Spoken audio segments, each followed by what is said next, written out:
আর কয়েকদিন পরেই জিলহজ মাস শুরু হতে যাচ্ছে। জিলহজ মাসের প্রথম 10টি দিন, এই দিনগুলো হলো ইবাদতের, নেক আমলের সবচেয়ে বড় যে মৌসুম রমাদান, তারপরে সবচেয়ে বড় মৌসুম হলো জিলহজের প্রথম দশক। ইবাদত এবং নেক আমলের জন্য আল্লাহ সুবহানাহু ওয়া তাআলা আমাদেরকে কিছু মৌসুম দিয়েছেন, কিছু সিজন দিয়েছেন। এই সিজনগুলোর মধ্যে থেকে সবচেয়ে বড় ইবাদতের মৌসুম বা সিজন কোনটা? রমজান মাস। মাস ব্যাপী পুরো 30 দিনের মৌসুম।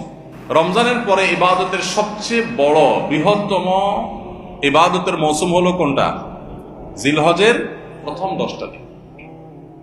এই 10টা দিনের মর্যাদা, এই 10টা দিনের ফজিলত, এই 10টা দিনের মাহাত্ম্য আমাদের দেশের বেশিরভাগ মানুষ জানেন না। অথচ রমাদানের মর্যাদা মাশাআল্লাহ আমরা কম বেশি সবাই জানি।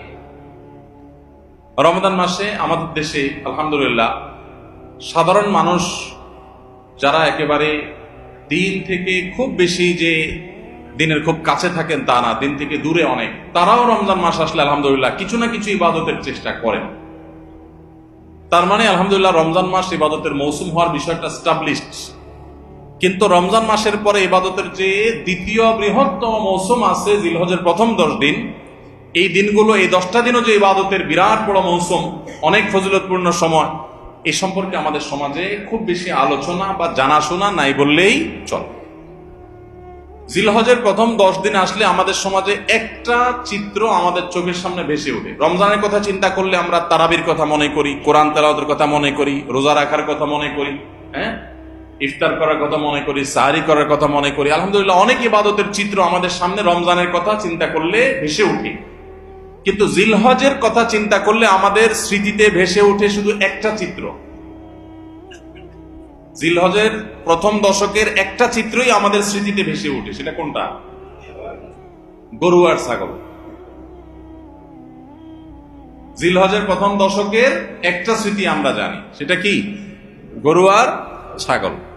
রাস্তাঘাটে, বাজারে, গ্যারেজে, ঘরবাড়িতে, সব জায়গায় শুধু গরু আর ছাগল। জিলহজের প্রথম দশক মানে কি শুধু গরু আর ছাগল?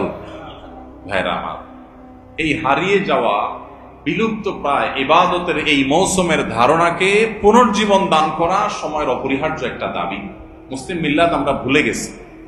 এজন্য আজকে আমরা যে কথাগুলো বলবো, আল্লাহর ওয়াস্তে সবাই পাক্কা নিয়ত করে নেই, এই কথাগুলো অনুযায়ী আমি নিজে তো আমল করবো ইনশাআল্লাহ। আমি বাইরে গিয়ে আমার পরিবারে, আমার পরিচিত লোকদের মধ্যে আরো কয়েকজন মানুষকে আমি সচেতন করবো ইনশাআল্লাহ। তাহলে একটি আমল হারিয়ে যাচ্ছে,